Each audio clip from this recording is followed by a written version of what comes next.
Assalamualaikum warahmatullahi wabarakatuh. Rekan-rekan mahasiswa sekalian, bertemu dengan saya di mata kuliah pengantar manajemen. Pada pertemuan satu ini kita akan membicarakan tentang teori pengantar manajemen dan organisasi. Pada kesempatan ini kita akan batasi ya pembahasan di definisi dan fungsi manajemen di bagian pertama.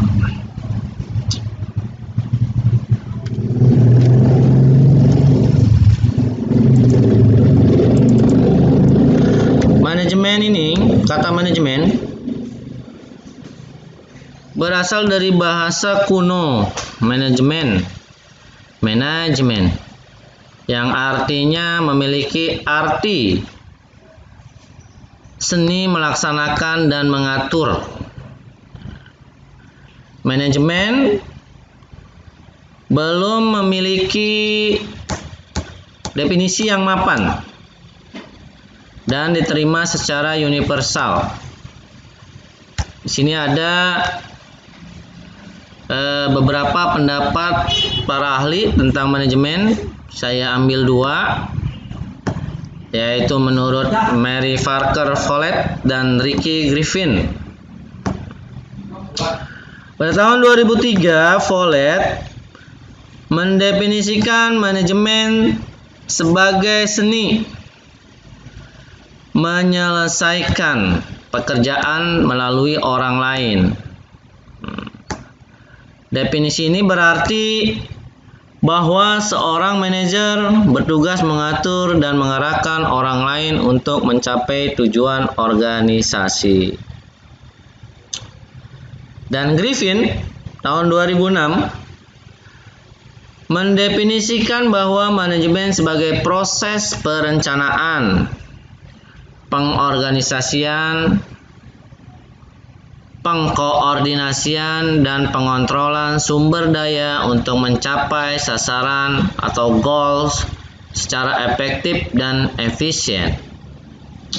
Karena di setiap organisasi itu harus mempunyai sasaran atau tujuan. Efektif dalam hal ini bahwa tujuan dapat dicapai sesuai dengan perencanaan, ya. Jadi dikatakan efektif kalau sesuai dengan perencanaan. Sementara efisien berarti bahwa tugas yang ada dilaksanakan secara benar, terorganisir dan sesuai dengan jadwal. Kata manajemen mungkin berasal dari bahasa Italia, ya, dari kata maneggiare yang artinya mengendalikan. Nah, terutama dalam konteks mengendalikan kuda, ya, dalam bahasa Italia itu, yang berasal dari bahasa Latin artinya manus, yang berarti tangan. Nah, bahasa Prancis lalu mengadopsi kata ini dari bahasa Inggris menjadi management, yang memiliki arti seni melaksanakan dan mengatur. Melaksanakan dan mengatur apa dalam hal ini? Adalah melaksanakan dan mengatur organisasi, baik sekolah, baik perusahaan atau institusi yang lain. Sehingga manajemen dapat didefinisikan sebagai proses perencanaan, pengorganisasian, penyusunan personalia, pengarahan, dan pengawasan. Pengawasan dalam hal ini adalah pengawasan anggota-anggota organisasi. Semua proses ini adalah untuk mencapai tujuan organisasi. Ya, jadi di proses 5 proses ini nanti jadi fungsi ya. Jadi fungsi manajemen itu sendiri. Perkembangan teori manajemen diawali dari aliran klasik, yaitu pada tahun 1770 sampai 1860 hingga aliran manajemen modern. Aliran manajemen modern ini diawali pada tahun 1940 sampai sekarang. Definisi ini semua ini sudah mencakup fungsi-fungsi manajemen. Proses ini sudah termasuk fungsi-fungsi manajemen, yaitu pengorganisasian, penyusunan personalia, pengarahan, dan pengawasan.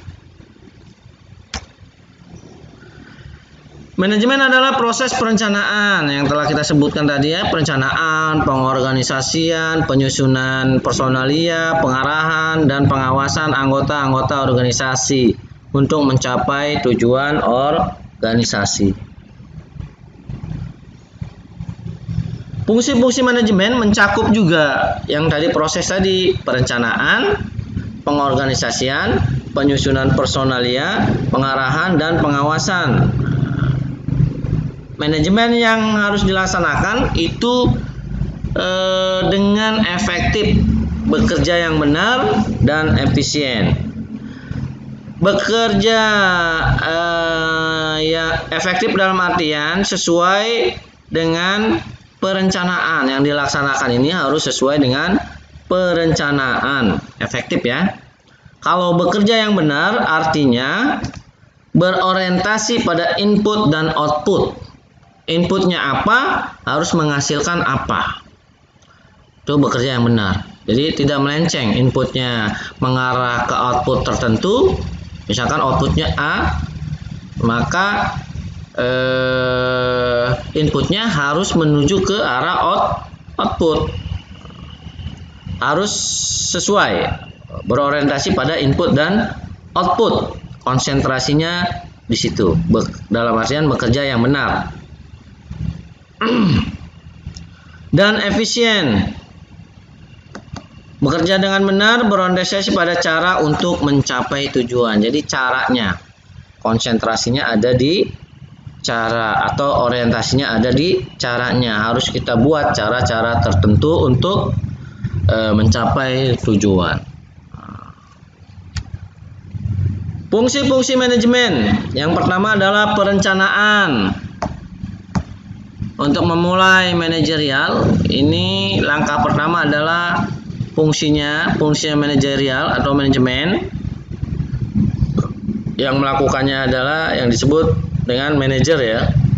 Yang melaksanakan fungsi-fungsi manajemen ini adalah seorang manajer di sebuah organisasi. Yang pertama adalah perencanaan. Dalam hal perencanaan ini dibagi menjadi 2. Yang pertama, pemilihan atau penetapan tujuan organisasi. Dimulainya harus dengan memilih atau menetapkan tujuan organisasi. Tujuannya harus jelas dan pemilihannya harus yang tepat. Pemilihan dalam cara atau pemilihan organisasinya dan lain sebagainya. Kemudian penentuan strategi, kebijakan, proyek, program, prosedur, metode, caranya ya, sistemnya mau seperti apa, anggarannya berapa, dan standar yang dibutuhkan untuk mencapai standar. Penentuan strategi harus diatur strateginya, kebijakannya harus benar. Semuanya ini, strategi, kebijakan, proyek, program, dan seterusnya ini, di poin kedua dalam hal perencanaan, haruslah berstandar. Standarnya apa? Ya, standarnya harus dibuat sesuai dengan tujuan organisasi sehingga tujuannya tercapai. Jadi strategi yang dibuat semua ini, kebijakan dibuat di perencanaan ini, program, prosedur, sistem dan lain sebagainya itu haruslah sebuah kebijakan yang kuat atau strategi yang kuat. Kuat dalam artian berorientasi pada cara-cara yang mendekati atau sampai mencapai tujuan organisasi. Kemudian fungsi yang kedua dalam manajemen adalah pengorganisasian. Yang pertama, penentuan sumber daya dan kegiatan yang dibutuhkan untuk mencapai tujuan. Harus ditentukan sumber dayanya dalam organisasi. Dan kegiatan-kegiatan apa yang dibutuhkan dalam organisasi untuk mencapai tujuan. Sumber dayanya termasuk sumber daya manusia, sumber daya media, alat, dan seterusnya. Kemudian ada yang kedua dalam pengorganisasian ini adalah perancangan dan pengembangan organisasi atau kelompok kerja untuk mencapai tujuan. Yang ketiga, penugasan atau tanggung jawab. Yang keempat, pendelegasian wewenang kepada individu. Penugasan tanggung jawab ini harus dibuat skemanya. Penugasan tanggung jawab terhadap individu, termasuk wewenang di poin 4 ini. Kepada individu, artinya sumber daya manusia yang ada di dalam organisasi. Kemudian yang ketiga, penyusunan personalia. Di dalamnya ada penarikan, pelatihan, pengembangan, penempatan, dan pemberian orientasi pada para karyawan dalam lingkungan kerja yang menguntungkan dan produktif. Ini harus disusun ya di bagian penyusunan personalia, penarikan, rekrutmen, cari orang-orang yang atau sumber daya yang berkompeten, sesuai sesuai dengan apa yang diberikan tanggung jawab dan wewenangnya nanti yang di poin 2 tadi di pengorganisasian. Kemudian pengembangan, penempatannya di mana yang tepat setiap anggota manajemen ini yang ada di dalam organisasi, karyawan ya khususnya. Kemudian yang keempat adalah pengarahan, mendapatkan atau membuat para karyawan melakukan apa yang diinginkan dan harus mereka lakukan. Harus ada fungsi pengarahan di dalam manajemen ya, agar karyawan bisa melakukan apa yang diinginkan dan harus mereka lakukan. Kalau nggak diarahin kan, agak karyawannya itu akan membingungkan karyawan.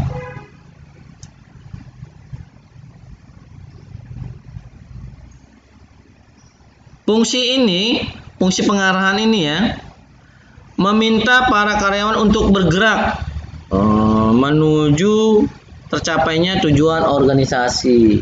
Jadi seorang manajer di dalam lingkup manajemen organisasi itu harus bisa mengarahkan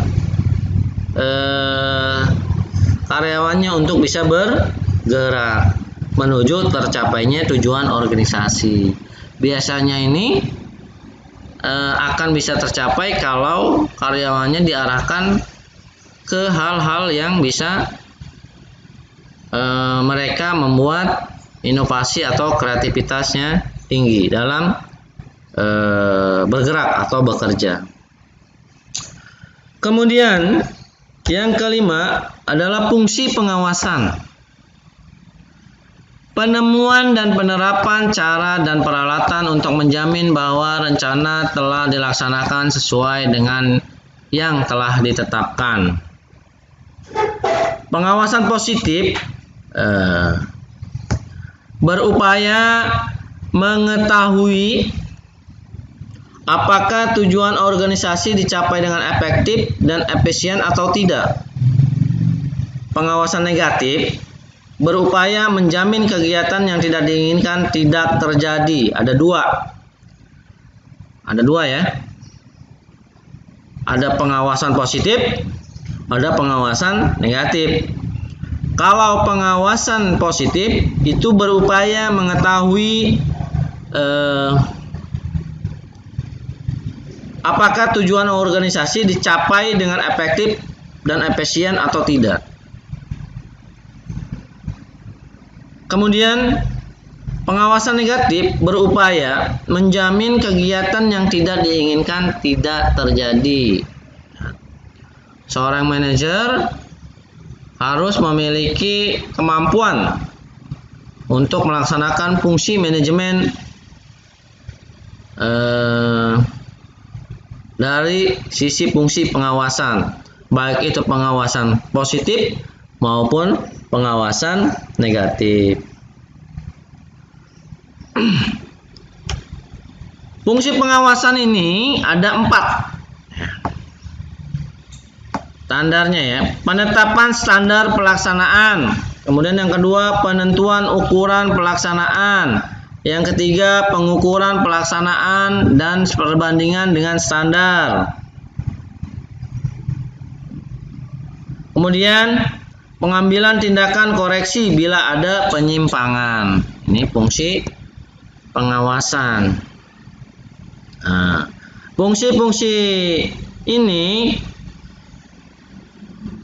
itu kita lihat atau view kembali sumber daya organisasinya mendukung atau tidak. Yang pertama adalah sumber daya fisik atau alam. Kemudian ada informasi, sumber daya manusia, kemudian modal. Nah, tolak ukurnya ada di pengawasan ini. Ada fungsi pengawasan ini akan berjalan dengan baik kalau sumber daya organisasinya maksimal, yaitu sumber daya fisiknya, misalkan sarananya, prasarananya, ya kan, atau sumber daya alamnya mendukung atau tidak. Kemudian informasi ini mendukung atau tidak dalam fungsi pengawasan. Kemudian sumber informasi ini ya. Kemudian ada sumber daya manusia. Sumber daya manusianya mendukung nggak? Ya kan? Kemudian ada modal. Nah, fungsi-fungsi manajemen ini barometernya tadi ya, akan berjalan baik jika yang 4 tadi baik. Sumber daya fisik atau alam, kemudian informasi, sumber daya manusia, modal. Nah, nanti kalau dilaksanakan dengan baik fungsi-fungsi manajemen tadi, ada planning, perencanaan, ada organizing, pengorganisasian, ada controlling, pengontrolan, ada leading ya. Leading itu artinya pengarahan. Itu akan tercapai tujuan organisasi yang efektif dan efisien. Oke. Demikian, ini ada fungsi manajemen menurut Fayol pada tahun 1925, yaitu ada planning, ada organizing, ada directing. Menurut Fayol ini, fungsi manajemen itu merancang, mengorganisir, memerintah, mengordinasi dan mengendalikan. Namun saat ini kelima fungsi tersebut telah diringkas menjadi 3, yaitu hanya planning, organizing, dan directing. Nanti pertemuan berikutnya yang kedua akan kita bahas fungsi manajemen menurut Fayol. Ya. Yang tadinya 5 dipangkas menjadi 3, yaitu planning, organizing, dan directing. Terima kasih atas perhatiannya rekan-rekan mahasiswa semua. Semoga materi di pertemuan pertama ini bermanfaat. Nanti kita lanjut di fungsi manajemen menurut Fayol. tahun 1925, yaitu Planning, Organizing, Directing. Terima kasih. Assalamualaikum warahmatullahi wabarakatuh.